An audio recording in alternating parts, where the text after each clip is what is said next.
నమస్తే. Welcome to Leo. మనతో ఉన్నారు సీనియర్ జర్నలిస్ట్ కనకదుర్గ వడ్లమణి గారు. మేడం నమస్తే. నమస్తే అండి. నందమూరి తారక రామారావు గారు వారి యొక్క విగ్రహాన్ని స్థాపిస్తూ ఇప్పుడు ఒక ప్రకటన కూడా జరిగింది. సో మొత్తానికి ఆయన పుట్టినరోజు సందర్భంగా చాలా గొప్పగా మహానాడు జరుగుతున్నటువంటి వేడుకలు మనం చూస్తున్నాం. కానీ ఈసారికి మాత్రం వర్చువల్ మీటింగ్స్తోనే సరిపెట్టుకున్నారు. సో అదంతా కూడా ఆంధ్రప్రదేశ్లో జరుగుతుంటుంది. కానీ తెలంగాణలో ఆయన విగ్రహ ఆవిష్కరణ దాని గురించి గతంలో రేవంత్ రెడ్డి గారు కూడా ఒక మాట మాట్లాడారు. మొత్తానికి ఏంటి, ఎక్కడ ఆ యొక్క విగ్రహ ఆవిష్కరణ జరగబోతుంది అంటే ఏం చెప్తారు?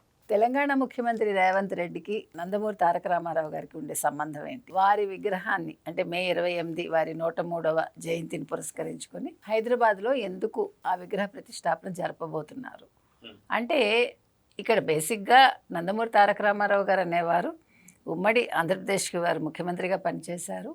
మోరోవర్ ఆయన తెలుగు చలనచిత్ర పరిశ్రమకు సంబంధించిన వ్యక్తి కావడం, మరొక పక్క తెలుగుదేశంతో రేవంత్ రెడ్డి గారికి ఉండే అనుబంధం అందరికీ తెలుసు. వీటన్నింటి నేపథ్యంలో వారు ఈ నిర్ణయం తీసుకుని ఉండొచ్చు.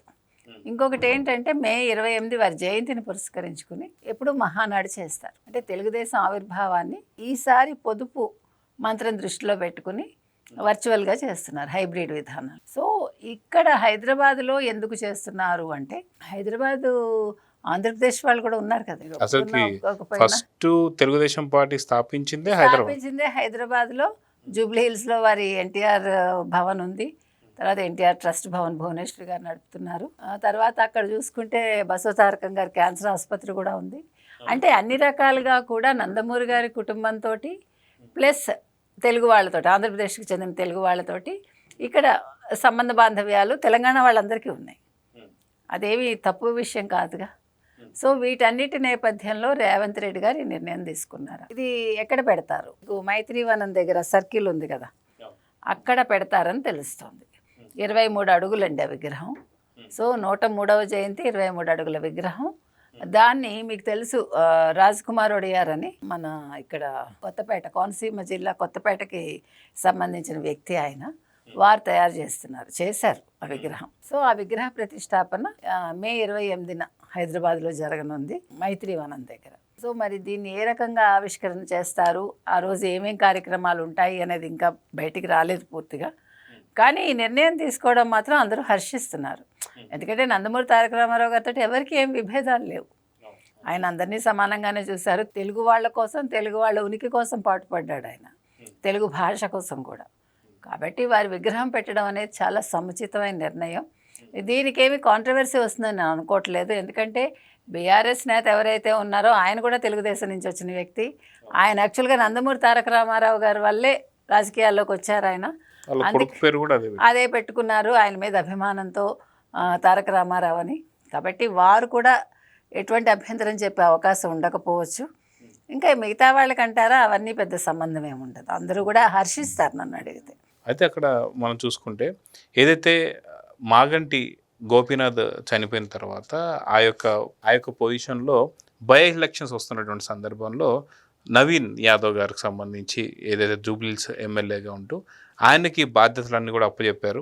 సో నవీన్ యాదవ్ గారు ఈ బాధ్యతలను తీసుకొని ఇప్పుడు ఏదైతే మైత్రివనం దగ్గర ఈ విగ్రహావిష్కరణకు సంబంధించి ఆయన ఎమ్మెల్యే ప్లస్ ఆయన ఆధ్వర్యంలో జరుగుతుందని చెప్పి తెలుస్తుంది.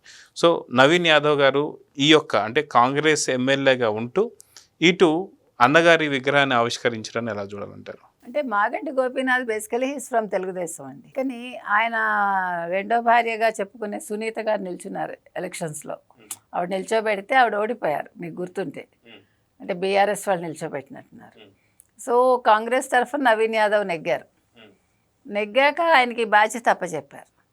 అంటే ఇక్కడ మాగంటి గోపీనాథ్ గారు తరఫున అని కాకపోయినా, ఇప్పుడు మాగంటి గోపీనాథ్ గారు తెలుగుదేశంతో మంచి సత్సంబంధాలు పెట్టుకున్నారు వారు. సో నవీన్ యాదవ్ వాళ్ళ తండ్రి గారికి కూడా వీళ్ళందరితో అంటే ఎవరిని తీసుకున్నా, చిన్న శ్రీశైల యాదవ్, ఎస్. అందుకని వీళ్ళందరికీ కూడా తెలుగుదేశంతో సంబంధ బాంధవ్యాలు ఉన్నాయండి. అందుకని ఇవాళ ఇది ఏదో కొత్తగా వచ్చింది కాదు, లేకపోతే ఎత్తినట్టుగా చేస్తున్నది కాదు. సో ఆ ఇదిలో ఇక్కడ ఎమ్మెల్యేగా, జూబ్లీహిల్స్లో ఆయన గెలిపించింది కూడా ఆంధ్ర వాళ్ళే ఎక్కువ శాతం ఉన్నారు. సో వీటన్నిటి నేపథ్యంలో ఇప్పుడు వారి 103వ జయంతిని పురస్కరించుకుని ఈ విగ్రహాన్ని, ఆ బాధ్యతలు తీసుకున్నది నవీన్ యాదవ్. సో వాటిని అమలు చేస్తున్నాడు ఆయన. సో విగ్రహ ప్రతిష్టాపన కార్యక్రమానికి మాత్రం ముఖ్య అతిథిగా తెలంగాణ ముఖ్యమంత్రి రేవంత్ రెడ్డి వచ్చి చేస్తారని తెలుస్తోంది. సో ఇది అన్ని విధాలుగా ఒకటండి, 2 రాష్ట్రాలుగా విడిపోయినా తెలుగు వాళ్ళందరూ ఒకటే అనేది మరొకసారి నిరూపణ అవుతుంది అంతే.